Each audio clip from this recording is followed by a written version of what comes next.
Good afternoon, Zain. Kifak, how are you? Good. How are you doing? I am very excited to be reconnected with you. Same here. The feeling is mutual. We've known each other for more than 30 years, which is exactly the age of ASI. Oh, really? Yeah, this is the 30th year. Wow.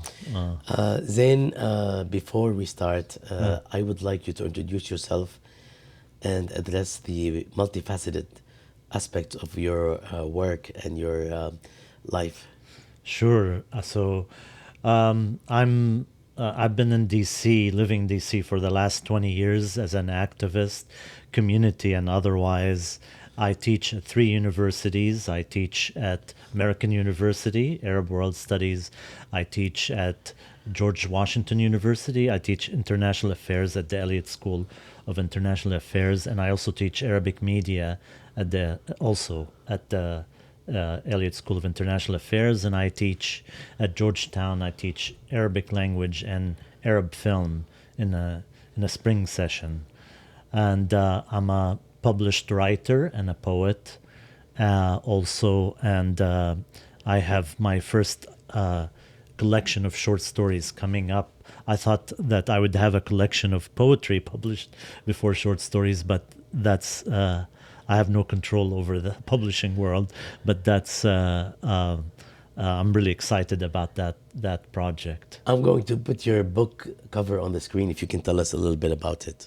Sure. It's a collection of 7 short stories that I worked on. They span the world that I lived in, Bahrain, Saudi Arabia, Lebanon, of course the United States. And a lot of them relate to stories that have happened in my childhood. And there's 2 stories that center around Derkifa, the village which I came from in South Lebanon. And there are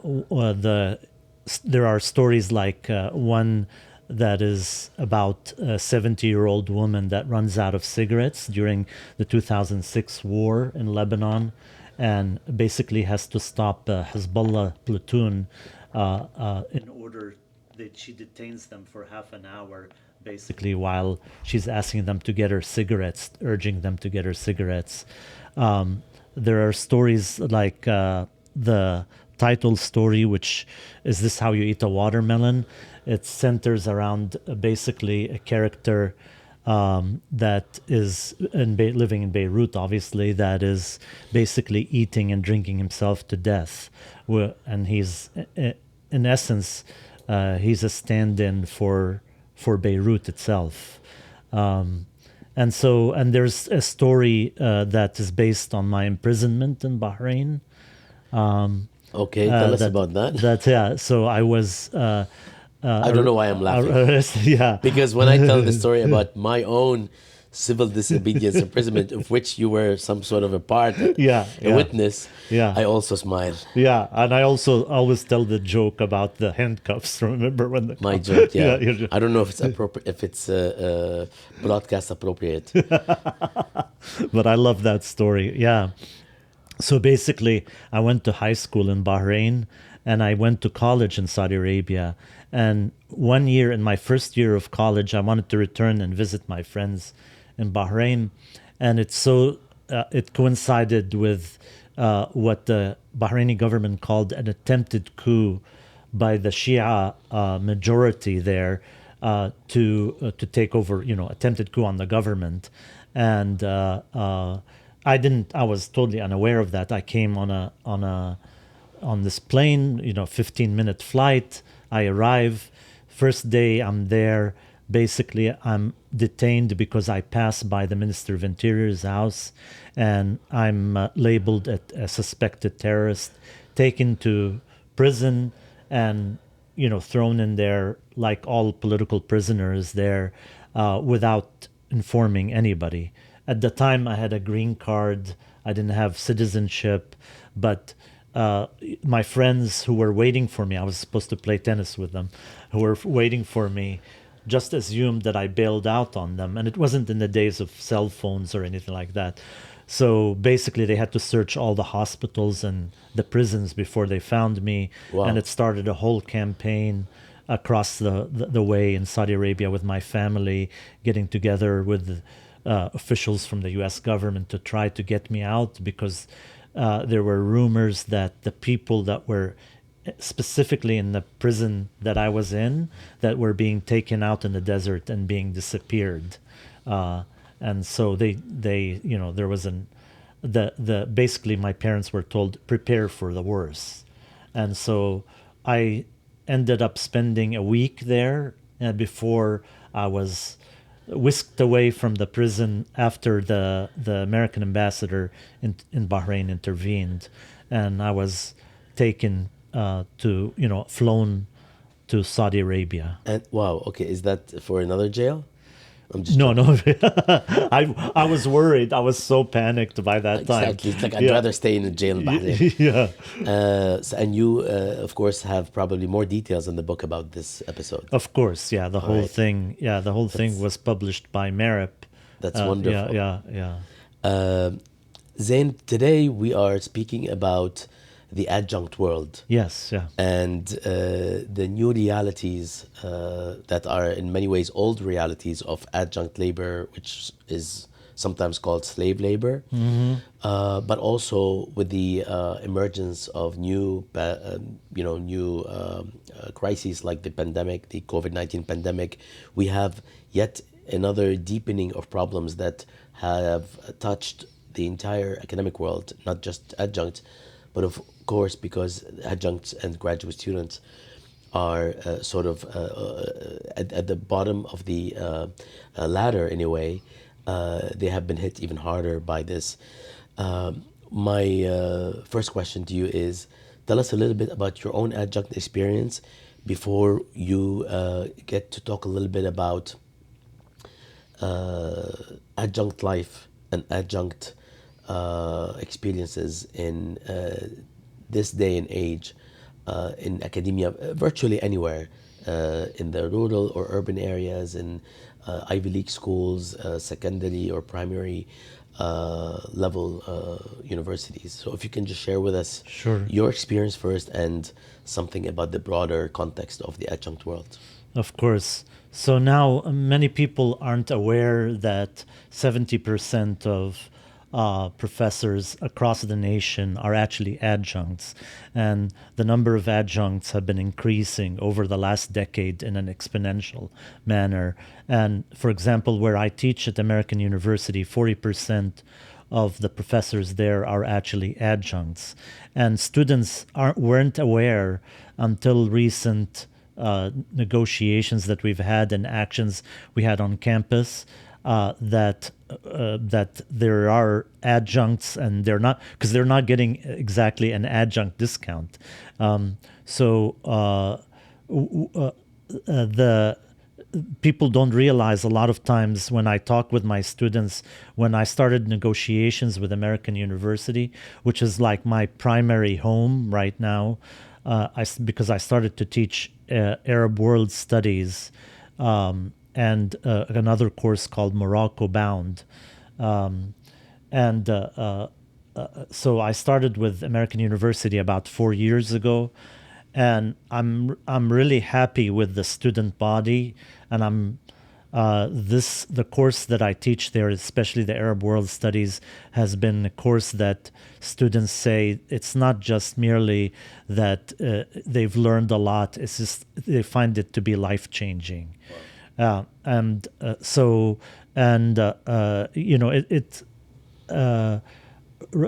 Negotiations started at American University in terms of a new adjunct contract about 9 months ago now. And I had complained to my union, SEIU, about the salary that I'm getting, which is with no benefits. But to give you an idea, and I know Americans are told not to share their salary, and I think people should be open about these things, because students who are strapped in debt, and their parents are strapped in debt for a lifetime, should be aware of what the schools are actually paying these adjuncts. Well, I wore my price tag when the negotiations started heating up, I started to wear my price tag on my, that's actually a price tag with my salary on it, which is $3,785 to teach a 3-credit course with no benefits. Wow. Yeah, and once the students, they would ask me, what's this on your shoulder? And I would tell them, they were like so shocked. And then they try to figure out who's among the professors that are teaching them, who's an adjunct, who's full-time, who's et cetera, et cetera. And they really have had, similar experiences. There's no difference for them in terms of the education they're receiving. And it's largely also because a lot of these adjuncts are teaching out of love for teaching, because it's certainly not the salary. So with after 6 months of negotiations, we were starting to compare what's happening at American University with what's happening with the other universities that I'm teaching at, and what's happening at Howard University, where they're having also a labor struggle that lasted a long time, and they won some good gains with that. And we realized that American University pays the lowest of all, and it doesn't give nearly the support that, for example, George Washington University, and especially not the support that I get at Georgetown University, where I have an assistant for grading and everything. So I'm really satisfied with there. It's specifically American University that's become to represent what's happening in the adjunct world across the nation. And after 6 months of negotiations where there were no gains, where they kept on telling us it's COVID time, and that's what I want to get into, what COVID time is. Yeah. So it's COVID time, and it's like, this is not the time to ask for a raise because we're coming out of this catastrophe. And the reality is that endowments for all universities have actually increased during COVID time. So it was a lie. And ironically, the university has a slogan in the past few years. It's change can't wait. So we adopted that. So when we're on the Zoom negotiations, we have change can't wait behind us, the AU banner. So every time they say this is not the time, we say change can't wait. Nice. And we point to it. So they gave us like a sort of a gift. So obviously we took a different angle. After 6 months, they brought in a new organizer, an SEIU, the union that's SEO 500, which organizes the adjuncts at all those 3 universities, brought in a new team, and things, instead of dropping off, escalated. And so the bargaining committee turned from 2 people, me and 1 other adjunct and an organizer, to 25 Wow. adjuncts. And this new organizer that came from New York put together an amazing team. And we've been having rallies, and that's why we got that big article, with the Washington Post, that basically the Washington Post reporter and a photographer followed me for a week throughout the 3 universities, and it was featured on the front cover of the Metro section. And that Washington Post article was important because it got the attention, for example, of the Attorney General of Washington, D.C., and their office met with us and discussed what's happening. And they found out that if you count the hours that we actually work and divide our salary by those hours, that we're actually being paid less than minimum wage. And that opens up American University to be sued really by the Attorney General if they chose to do so, because you can't pay below minimum. It's against the law. So that's where we're at right now. And the summer, of course, there's a lull, as you know, in activity, but we're still in negotiation, we're still fighting, and it's become a regional issue. And if indeed the Attorney General chooses to basically step up the issue legally, then it'll cause an earthquake regionally in terms of other universities that have to get it together when it comes to treating adjuncts fairly. I just put up your the article which has your picture up top. Can Yeah. you want to say more about it? Yeah. So the article shows me carrying 3 bags. You can't see the third bag, but 3 bags, one for each university, because all my books and all the materials, the multimedia stuff that I have, is in a different bag and helps me organize because I have to go to all 3 universities in the same day. And the Washington Post followed me throughout that that week to basically photograph me and talked about the issues. And it's a very well researched article. And I was lucky in the fact that the journalist from the Washington Post is actually an alumni of American University, who was who was shocked at what's happening there. And so that's basically the article, and and it got a lot of attention. And I got messages from adjuncts regionally and even from the West Coast saying, thank you for bringing up this issue. It's been too long coming, you know. That was my second question, and that is the extent to which you are organizing, not just locally, but regionally in Virginia or on the East Coast or nationally. Can you tell us a bit more about this? Yeah, around the adjuncts, you mean? Yes. Yeah. So basically, I know. yeah. I have to tell you this because Yeah. you're involved in so many causes. Yeah, we're talking adjuncts. Yeah. So basically, right now the focus is obviously on getting a deal done. Especially now, we have a situation where we have a president at American University who used to be the Secretary for Health and Human Services in the Obama administration. And it's really interesting because this is kind of represents what the Obama administration did, which is carry forward, these neoliberal policies by also and also camouflaging it with identity politics. But what our president at American University is doing exactly that, and is unbending. But recently, she had announced that they're actually going to put more resources into pay and other things, but she didn't specify. We never know whether we're sort of invisibilized as an adjunct. So even when she talks about putting resources in terms of salaries and stuff, sometimes we don't even know if that includes us. So now we're putting pressure to finalize this contract, which is the negotiations should have never gone this far or taken this long. But there's an increased participation and there is increased actions wherever she goes.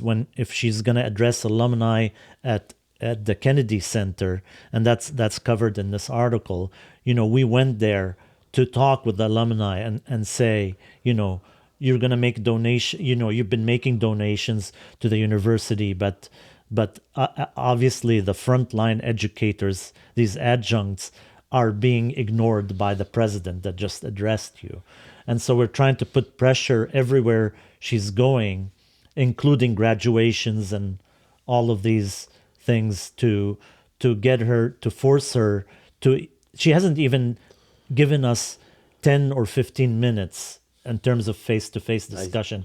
Even when we camped outside of her office, she sent like a third-tier person that pretended to listen to us, and her eyes were glazing over as adjuncts cried about there was a single mother that's raising 2 children and an adjunct salary, and she was crying. And you could see this woman didn't really care. She was just sent out there to say, we sent somebody from the president's office to talk with the adjuncts. That's sufficient. Yeah, so that's where we're at right now. Sorry about all of this. I can't tell you how first of all connected I am to this topic, because it actually did come up numerous times at George Mason University. It's also an issue that we raised at the Middle East Studies Pedagogy Initiative in one of our newsletters, responding to strikes by graduate students and adjuncts last year, perhaps around the same time that a lot of this commotion was taking place.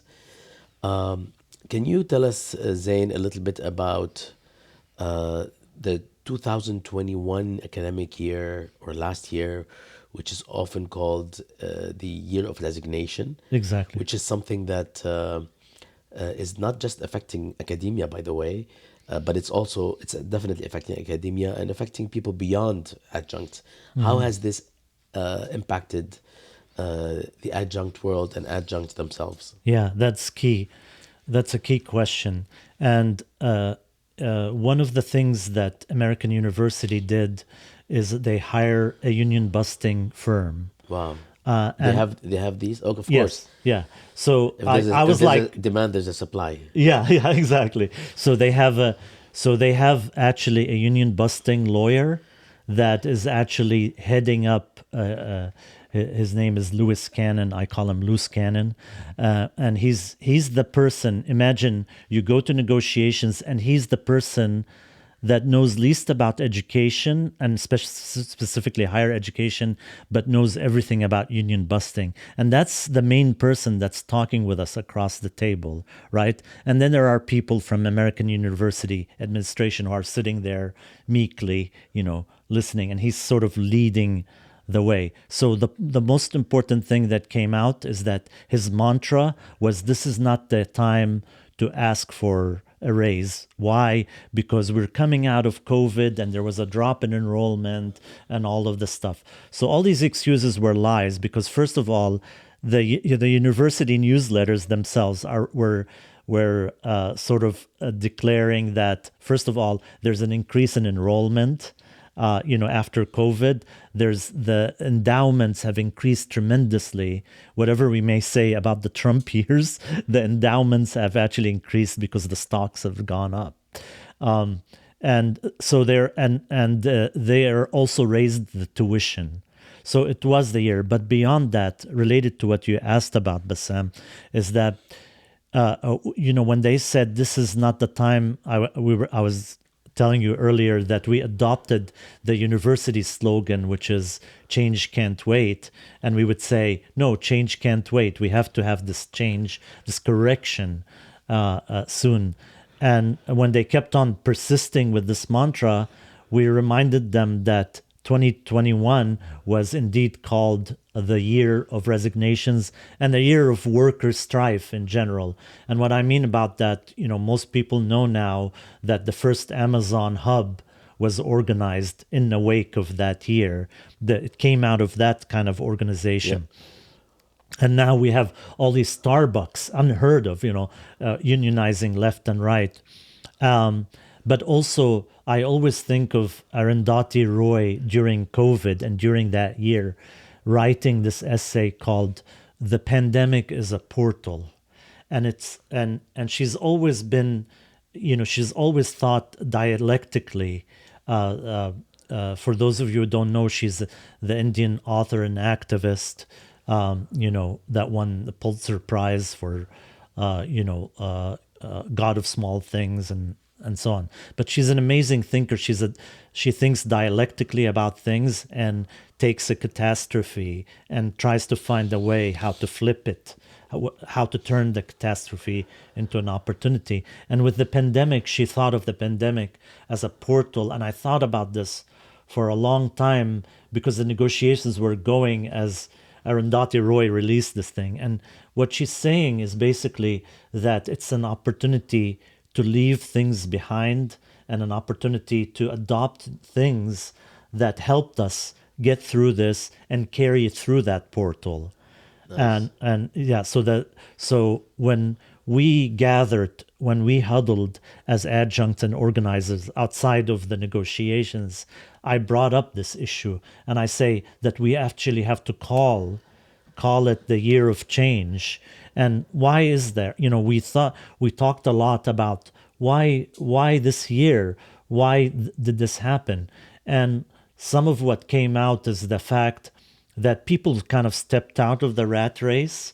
They're sort of like on this wheel, right, chasing the carrot, and they stepped out of that rat race and they thought about their careers. They thought about what they're getting paid. They thought about and what everything meant. What everything meant, exactly. And so that's why they weren't accepting For example, even at McDonald's and Burger King, the fast food workers weren't accepting the pay before, and these fast food places and other places were saying that that we have a labor shortage. They didn't have a labor shortage; they had a wage shortage, and people were being rehired at a higher rate, and that's why we had worker strife.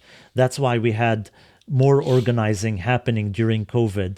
So it's actually the opposite of what American University administration was claiming.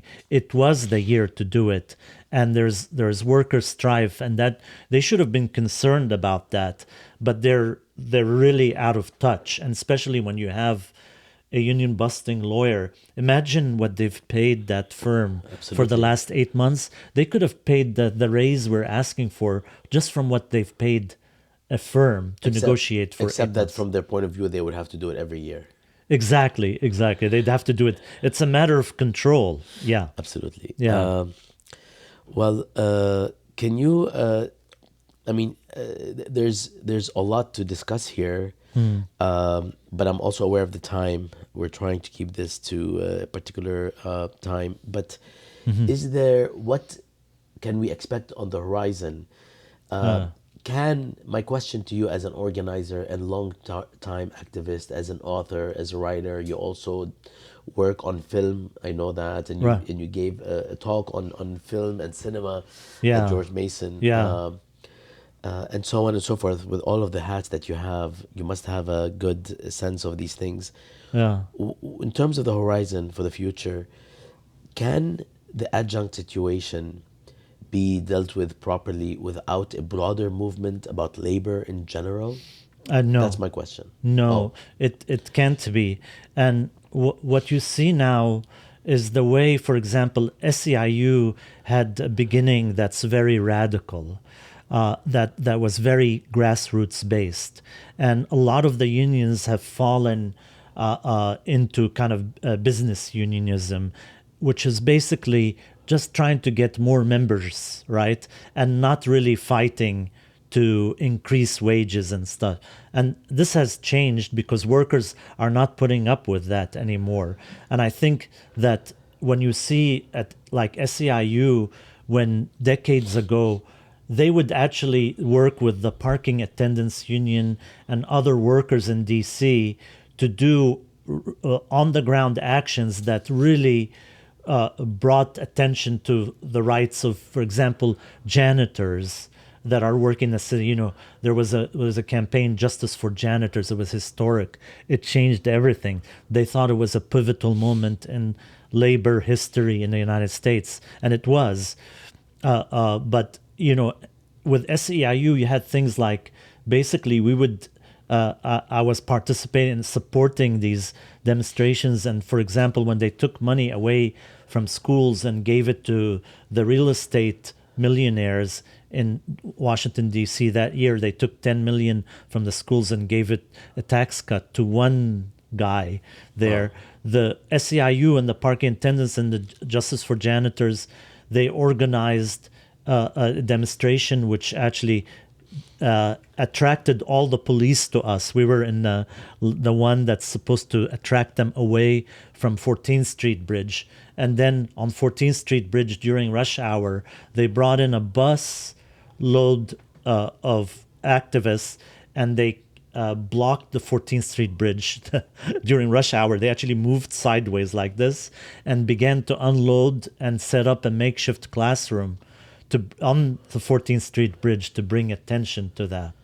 The reason why I'm telling you this is because right now this is triggering a broader, you know, like there's pressure right now on all of these unions that had a radical beginning to return to their radical roots, because they're being pushed from the grassroots level to return to these, and we can't succeed unless there's a nationwide fight for this kind of thing. And it goes hand in hand with the fact that we were promised by the Biden administration that there will be a huge forgiveness, student loan forgiveness, that's not coming through. There has been some kind of forgiveness, but there hasn't. But that has to fold in to the national movement for adjuncts, and I believe it is rippling across the nation in terms of these actions. And I believe that what happened at American University has turned a lot of heads, not just regionally but nationally. And I think unions are going to be acting in a different way. You're going to see more action and less business unionism, and that's the only way it's going to happen. It's not going to happen at AU only. It'll only happen if it happens regionally. It has to happen regionally. It has to happen even outside the realm of academia and adjunctism and so on. Absolutely. It's not. We're talking about adjuncts, but there are many other sorts of jobs Exactly. that also suffer. In fact, suffer a lot more simply because the prestige issue. At least adjuncts makes it out there because people are concerned about who's teaching their students, Right. their sons and daughters. Yeah. But there are other jobs where people just, they're just almost invisible. Right. Yeah. Do you think what you're talking about as a potential development, which is positive for the adjunct world, is something that we're likely to see under I'm not going to say under this administration, because this is sort of American-centric approach, this administration, that administration, Right. as though there isn't a system underneath that actually propels things regardless of who's on top. Exactly. But under these conditions where people are, in general, a lot more concerned about inflation, about their gas tank and how much it costs, about food, about what it takes to actually make it and how they need to stretch their existing income. Is this a context in which anything can be done about this? It seems to me that it's almost like this has to be put on the shelf for now, unfortunately, not in terms of trying and struggling for better conditions in the adjunct world, but in terms of outcomes. It seems to me that raising this issue now is going to fall on deaf ears, even though we shouldn't stop raising it. Sure, of course. When it comes to things like inflation, when we talk about inflation, that's been brought up in negotiations, and it's because the cost of living increase, obviously with inflation, has increased as a percentage, and Washington, D.C., for example, was last year, their cost of living increase was 5.6%, and usually universities don't even blink, about giving a raise according to the cost of living. But in this case, we were just asking for a raise that's on par with the cost of living in Washington, D.C., and that's not what we got, like 1% or less. Basically, what they gave us is a $25 raise per semester. So actually, inflation and cost of living have propelled us to ask actually for more. Well, that gets you 3 coffees at Starbucks. Exactly. It's funny because one of the adjuncts says "coffee for everybody" when they announced that. Coffee for everybody on me. I as a joke. that to be. Okay, well, we would love to keep up a conversation on this topic. We'd love to host you again. And before I let you go, I would like you to share with us a little bit about your radio show, which a lot of people listen to, Shay Wah Nana. Right, Shay Wah Nana. So Shay Wah Nana started about 5 or 6 years ago. You're Americanizing the name. You're not Shay doing Wah Nana. Shay Wah Nana. Yeah, Nana. I wish I had given it another name that was more easily pronounceable, because a lot of the people that announce the show are not Arabic speakers. So they say Shay Wah Nana? Shay Wah Nana. Which it sounds like this guy called Shay, right? And then a gal called Nana, or something, or vice versa, whatever. Yeah, and actually for a jazz station, sometimes it comes out musically, like like in the 50s, shalalala or what a shy, like it comes out as of one of those kind of expressions you had in the songs. Yeah. Do you want to share what it Sure. means? So Shay Wah Nana means tea and mint, basically. And the idea was, I was approached 6 years ago by the one of the manager at the time, the interim manager of the station, and she said to me, Katia Stitt, who's the daughter of a famous local jazz musician. She's an amazing activist, a great pro-Palestinian activist, an African American, African American resident of DC. And she approached me and said, there's a gap in our reporting. We hear about the Arab world a little bit in the morning at 8 a.m. on WPFW, on the Pacifica stations from Democracy Now! But we really don't have a kind of a focus on the Arab world. And we have that gap. And now we have this opening, the slot from 2 to 3 p.m. on Wednesdays here in DC. And we were wondering if you'd be interested in doing that kind of show. And I said I would love to do it.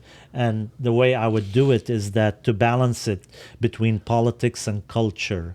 So basically, when we came up with the name, it was a name that basically where the T kind of represents the heavier stuff, the politics, and the Nana was like the lighter, the Flesh. Cultural stuff. So that to inspire and refresh and provide splendor and so on and so forth. So, for example, this summer I'm focusing a lot on writers and poets that are Arab Americans. Or like last couple of weeks ago, I interviewed a Kurdish poet that I met in New York when I read in New York recently in the East Village. And I'll be interviewing an Egyptian American poet and later a Sudanese American poet and so on and so forth.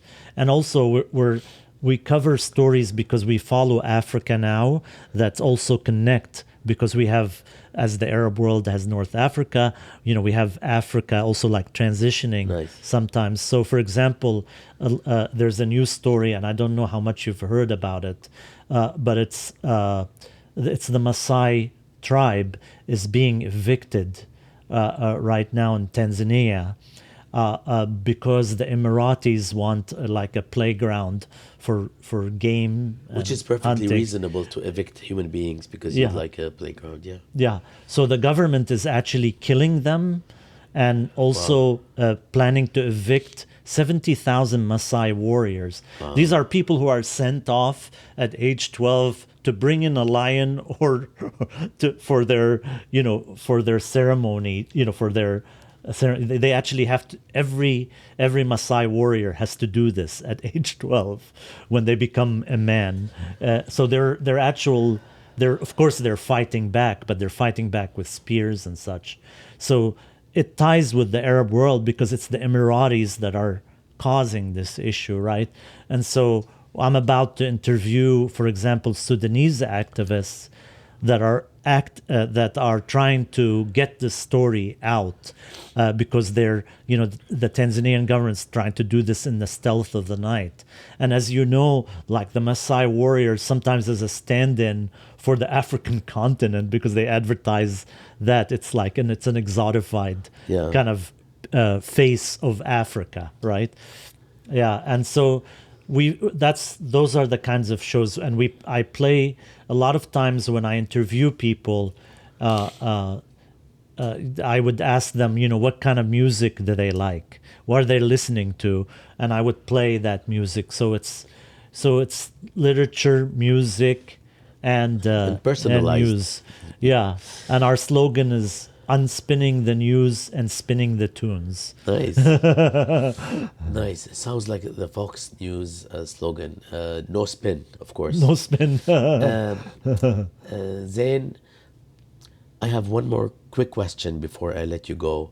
Sure. With respect to the adjunct continuing crisis, do you see a more severe treatment or problematic treatment that has to do with gender and race when it comes to adjuncts, or is there some sort of democracy there where everybody's treated equally bad? Oh, no.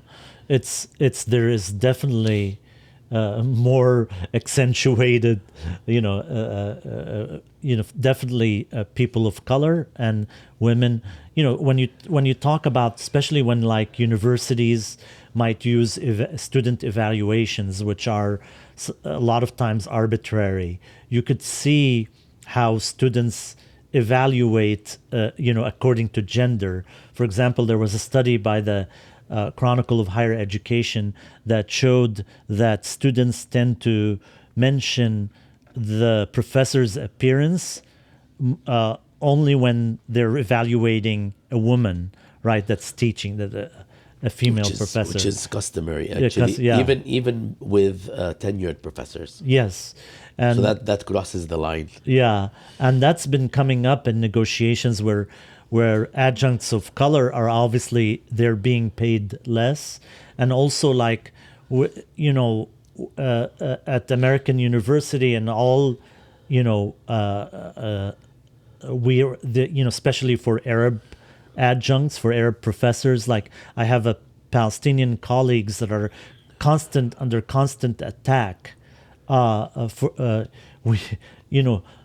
always describe it, there's an Israel Studies department at American universities that was formed as a reaction to when the Arab World Studies department was formed, which is tiny and undernourished and underfunded.